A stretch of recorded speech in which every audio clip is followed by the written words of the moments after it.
What up, everybody? It's Kevin Kelm with WrestleZone.com. This is your Raw post show following last night's episode on February 3rd, 2020. Now, this Raw had a very complicated situation because of what was going on outside of the arena. They noted this on social media and obviously throughout the night on air on USA Network. A huge snowstorm where Raw was emanating from in Salt Lake City, but it didn't stop a very healthy crowd from filling out the Vivint Smart Home Arena. Say that 4 times fast.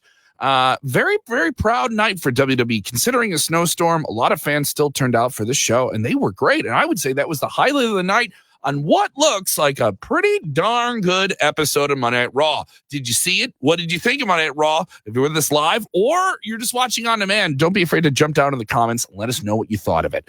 Pretty solid show, headlined by a triple threat match to set up a new challenger for Brock Lesnar in the WWE Championship. Ricochet, Bobby Lashley, and the Monday Night Messiah, Seth Rollins, in the main event. There was some interference in this from Kevin Owens and Eric from the Viking Raiders that was played into later in the night. But overall, a really, really strong main event. I thought it had some very fun physical chemistry. I thought Bobby Lashley looked like a big, strong brute, but it made sense for Ricochet to win and get the pin on Bobby Lashley, who, let's be frank, I know a lot of people want that Lashley-Lesnar match. It can happen, but you're going to have to build Lashley up for that. I don't think he's there. Ricochet is in a better position. He kicked Brock Lesnar in the dong at Royal Rumble. They had some interaction before, so the storyline is already there for these two to meet at Super Showdown, and Ricochet gets the win. Pretty solid main event, and Brock Lesnar comes out and lays him out. Now, it's not groundbreaking, but you do have to admit it is good fundamental storytelling, and it's a fresh matchup for Brock Lesnar. I think a lot of the things they're trying to do with Brock are fresh competitors, fresh people for him to face. What did I think of Monday Night Raw? Well, I thought, I'm going to tell you, I'm going to give you my rating here in this episode as I get through it. Terrell Diggs jumping in the conversation. See him all the time.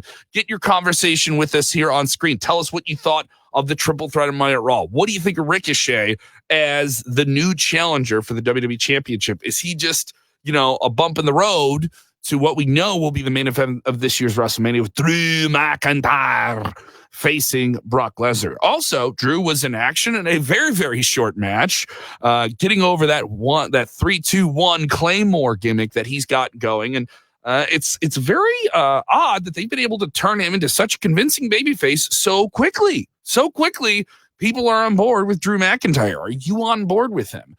It was a short match, not really a match, I would say, but really kept the momentum for Drew McIntyre going. More or less a segment. He cuts a promo. Hey, by the way, before I start talking, let it be known, Mojo Rawley, I'm going to lay you out in about 3 seconds, but let me say this thing. And then lays him out. I don't know what favors it does for the 24/7 champion, but that's not meant to be a huge title anyway. I think I'm okay with that. I'm okay with a lot of different things here. Well, and that's for the most part. I did love this, though. Angel Garza is the new managed wrestler of Selena Vega, with Andrade out with a wellness suspension. And he challenged Rey Mysterio in what I thought was the match of the night. I thought this was a really, really strong match, even though it ended in a no contest. They had some real good physical chemistry here, really got over Angel as a show-off in his first match on Raw that no one saw coming. This is a great surprise if you were tuning into Raw and you got this. I liked it. I liked it a lot. What did you think of Angel Garza's debut? He laid out Rey Mysterio with the DDT on concrete. Why is that such a thing? It's so dangerous, but it was so convincing. I liked that quite a bit. That wasn't the only return we got. Ruby Riott returned on Raw.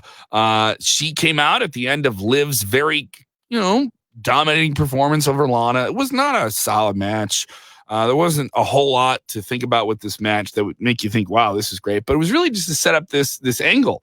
And I really think the angle of Liv versus Ruby Riott is good. Get Liv's away from Lana. We can just wrap up this Lana, Liv, Rusev thing and be done with it.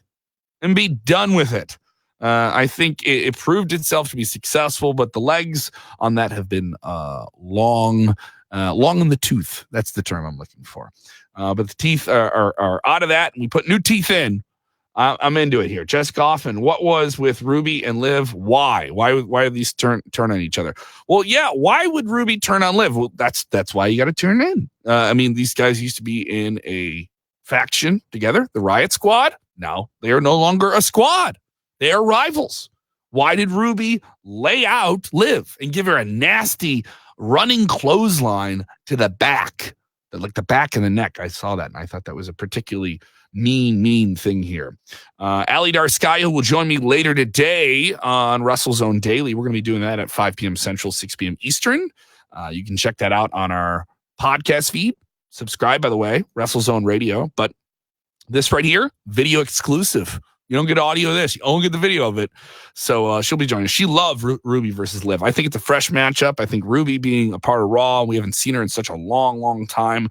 It is a great match to make for them and really get Liv over as a babyface and get Ruby back in the system. I'm okay with it. It's nothing fantastic, but Elidar says maybe Ruby loved Liv. Maybe they had a love triangle. Maybe they had a romantic relationship that went south. Yeah. Should WWE be worried about people want to leave? I don't know exactly what question you're asking there, Mark. I don't know exactly the phrasing of that, but in general, I thought this was a strong episode of Raw. It had many highlights on it. They had the 6-man elimination match with Kevin Owens getting kind of stranded. Eric got eliminated, and then Ibar had a shoulder injury, and Kevin Owens had to go against the disciples of the Monday Night Messiah, Buddy Murphy, and the Authors of Pain, the AOP. I really think that this match solidifies two good things that WWE needs. They need a very strong babyface that isn't going to challenge Brock Lesnar for the title. And you have that in Kevin Owens, and he's getting there, absolutely getting there as that guy that they need.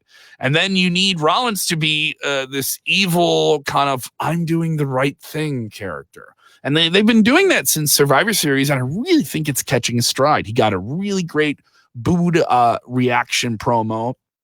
I think Raw has been a really strong show overall because things they tried that seemed risky at first have proved to be good decisions in the long run. And one of them is Seth Rollins turning heel around Survivor Series time. And now just a few months later is probably one of the top heels on the show, but not too far behind him is Randy Orton. I loved this segment with Randy Orton. Orton said barely nothing in his response to what he did with Edge last week. On the previous episode, he laid out the returning Edge, who was the feel-good moment of the Royal Rumble on January 26th. And so here he is coming out, going to explain his actions, and he gets booed and relentlessly booed. It was such a reaction that he savored all of it. He took such time and made it seem like he was emotional. And it said, I just simply can't do this, and walked out of the ring. There's some story there. Why did he do this? Why? If you're asking why, then they got you on the hook. You're hooked in. And I'm into Orton versus Edge at WrestleMania. I want to know why he did this. I want to know why that sick mind, that son of a bitch, Randy Orton did this to Edge, right? And if you're saying that, they got you. And it's just another thing where things they've taken the risk on. I mean, some people wanted a different match for Edge coming back here. But they're going with the match we've seen him have before. But obviously, anything that Edge is going to do now, and he hasn't been in WWE in, 8-9 years, is going to feel fresh. And this feels fresh, too. It also feels like the best Randy Orton we could get. The evil, demented, doing bad things in his head, saying a lot with saying very little. I enjoy it. I was all right with it. Robert Ray saying it was all right. It was all right. He was okay with it. James Ross saying the storyline of Orton and Edge had me feeling bad for Randy last night. Great job on him. Yeah, he made you feel bad. Why do I feel bad for him? He attacked Edge, this guy with a surgically repaired neck who just came back. Why do I feel bad for him? I don't know, but I want to know. Anticipation, as Frank Furter said in Rocky Horror. I'm on board with it. I think it was good. Scott George gives Raw a 9. What did you give it? Out of 10?